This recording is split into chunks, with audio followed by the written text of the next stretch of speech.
മാത്രമല്ലോ സമരം മാത്രമല്ലല്ലോ ചില കീഴടങ്ങലുകൾ ഉണ്ടാകുന്നു, അറസ്റ്റുകൾ ഉണ്ടാകുന്നു. അന്വേഷണം ഏത് ഘട്ടത്തിലാണ് ഇപ്പോൾ നിൽക്കുന്നത്?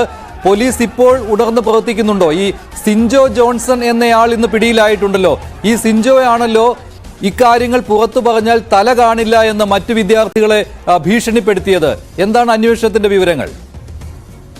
മഞ്ജുഷ്, സിദ്ധാർത്ഥിന്റെ മരണവുമായി ബന്ധപ്പെട്ടുകൊണ്ട് വലിയ രീതിയിലുള്ള പ്രതിഷേധമാണ് വയനാട്ടിൽ ഇപ്പോൾ കാണാൻ കഴിയുന്നത്. DCCയുടെ നേതൃത്വത്തിൽ ഇന്ന് ഈ ക്യാമ്പസിന്റെ മാർച്ച് നടത്തിയിരുന്നു. ഇതിലാണ് സംഘർഷമുണ്ടായത്.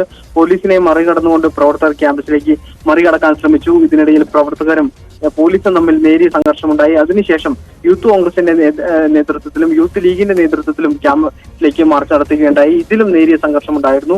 അതിനുശേഷമാണ് ഈ കോൺഗ്രസിന്റെ ഈ KSU പ്രവർത്തകർ കോളേജിലേക്ക് അതിക്രമിച്ചു കടക്കാൻ ശ്രമിച്ചത്. KSU സംസ്ഥാന പ്രസിഡന്റ് അലോഷ്യ കുര്യന്റെ നേതൃത്വത്തിൽ ഈ ക്യാമ്പസിന്റെ കെട്ടിടത്തിലേക്ക് കറിയടക്കാൻ ശ്രമിച്ചു. ഇവരെ എല്ലാം തന്നെ തടയുകയുണ്ടായെങ്കിൽ പോലും വലിയ രീതിയിലുള്ള സംഘർഷാവസ്ഥ നേരിടേണ്ടി വന്നു.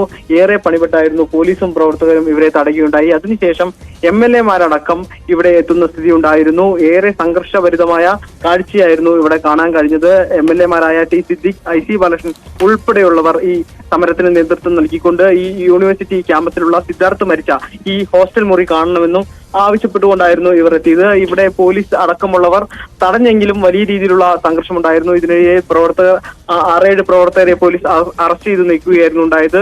സംഘർഷഭരിതമായ കാഴ്ചയാണ് നിലവിൽ ഈ പൂക്കോട് വെറ്റിനറി കോളേജിൽ കാണാൻ കഴിയുന്നത്. അതിനിടയിലാണ് ഈ ആത്മഹത്യ സംഭവവുമായി ബന്ധപ്പെട്ടുകൊണ്ട് 3 പേർ കൂടി പിടിയിലായിട്ടുള്ളത്. പത്തനംതിട്ട സ്വദേശിയായിട്ടുള്ള അജയ്, കൊല്ലം സ്വദേശിയായിട്ടുള്ള അൽതാഫ്, കൊല്ലം സ്വദേശിയുള്ള കാശിനാഥൻ എന്നിവരായിരുന്നു പിടിയിലായത്. അതിനിടയിൽ ഈ സിൻജോ ജോൺസണും ഇപ്പോൾ നിലവിൽ കസ്റ്റഡിയിലുണ്ട് എന്നുള്ളതാണ് നമുക്ക് കിട്ടുന്ന സൂചന.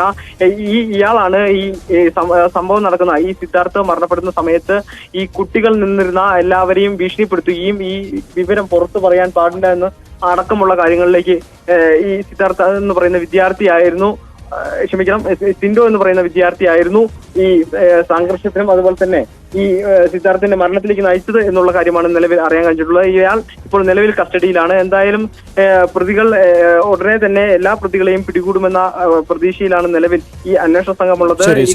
എന്തായാലും ഇപ്പോൾ പോലീസ് ഉണർന്ന് പ്രവർത്തിച്ചിട്ടുണ്ട്. ആദ്യം പോലീസിന് കൃത്യമായ അന്വേഷണം നടത്താൻ കഴിഞ്ഞിരുന്നില്ല. പക്ഷേ ഈ വിവരങ്ങൾ പുറത്തു വന്നതിന് ശേഷവും പ്രതിഷേധം ശക്തമായതിനു ശേഷവും പോലീസ് ഉണർന്ന് പ്രവർത്തിക്കുകയാണ്. കൂടുതൽ പ്രതികൾ പോലീസിന്റെ വലയിലേക്ക് വരികയാണ്. പ്രതിപക്ഷവും ഈ വിഷയം ശക്തമായിട്ട് ഇപ്പോൾ ഉന്നയിക്കുകയാണ്. വയനാട് മാത്രമല്ല മറ്റിടങ്ങളിലും പ്രതിഷേധമുണ്ട്. പ്രതിപക്ഷ നേതാവ് VD സതീശന്റെ വാക്കുകളിലേക്ക്, ഒപ്പം K. മുരളീധരന്റെയും. നമുക്കറിയാം, സിദ്ധാർത്ഥിന്റെ കൊലപാതകമാണ് എല്ലാവരുടെയും മനസ്സിൽ ഇപ്പോഴും വിങ്ങലായി നിറയുന്നത്. കേരളത്തിൻ്റെ മനസാക്ഷി മുഴുവൻ സ്തംഭിച്ചിരിക്കുകയാണ്. SFIക്കാർ ക്രൂരമായി മർദ്ദിച്ച് കെട്ടിത്തൂക്കിക്കൊന്നു എന്ന് മാതാപിതാക്കൾ തന്നെ ആരോപിക്കുന്ന ശ്രീ സിദ്ധാർത്ഥിനെ ഒരു വധശിക്ഷ കഴിഞ്ഞിട്ട് വീണ്ടും വധശിക്ഷ നടപ്പാക്കിയിരിക്കുക. അയാൾക്കെതിരായിട്ടുള്ള ഒരു ആരോപണം, വ്യാജ ആരോപണം സൃഷ്ടിച്ച് അയാളെ അപമാനിക്കാൻ വേണ്ടി മരിച്ചുപോയ പാവം വിദ്യാർത്ഥിയെ, കൊല ചെയ്യപ്പെട്ട ആ വിദ്യാർത്ഥിയെ ക്രൂരമായി അപമാനിക്കുന്നതിന് വേണ്ടിയിട്ടുള്ള ശ്രമം നടത്തുകയാണ്. അതിനൊരു പരാതി ഉണ്ടാക്കുക, ആ പരാതി മരിച്ചതിന് ശേഷം കൊടുക്കുക, പിന്നീട് അത് വേറെ രീതിയിൽ ഈ പ്രതിയായിട്ടുള്ള ആൾ തന്നെ ആ കമ്മിറ്റിയിൽ ഉണ്ടാകുക. നിങ്ങൾക്കറിയാം, ആന്തൂരിൽ തളിപ്പറമ്പിലെ സാജൻ ഇതുപോലെ അത് ആത്മഹത്യയായിരുന്നു. ആത്മഹത്യ ചെയ്തപ്പോൾ മൃഗങ്ങളെപ്പോലും ഞെട്ടിപ്പിക്കുന്ന രീതിയിലുള്ള ക്രൂരമായിട്ടുള്ള പെരുമാറ്റമാണ് കോളേജ് യൂണിയൻ ചെയർമാൻ്റെ ഭാഗത്തുനിന്നും അദ്ദേഹത്തിൻ്റെ ഭാരവാഹികളുടെ ഭാഗത്തുനിന്നുണ്ടായി. ഇപ്പോൾ TP ചന്ദ്രശേഖരൻ്റെ കൊലപാതകം ചർച്ച ചെയ്യുന്ന സന്ദർഭത്തിലാണ് ഒരു വിദ്യാർത്ഥി ക്രൂരമായി കൊല ചെയ്യപ്പെട്ടത്. അപ്പോൾ സിദ്ധാർത്ഥിൻ്റെ മരണത്തിനെ സംബന്ധിച്ച് വ്യക്തമായൊരു അന്വേഷണം ഗവൺമെൻറ്റിൻ്റെ ഭാഗത്തുനിന്നുണ്ടാവും.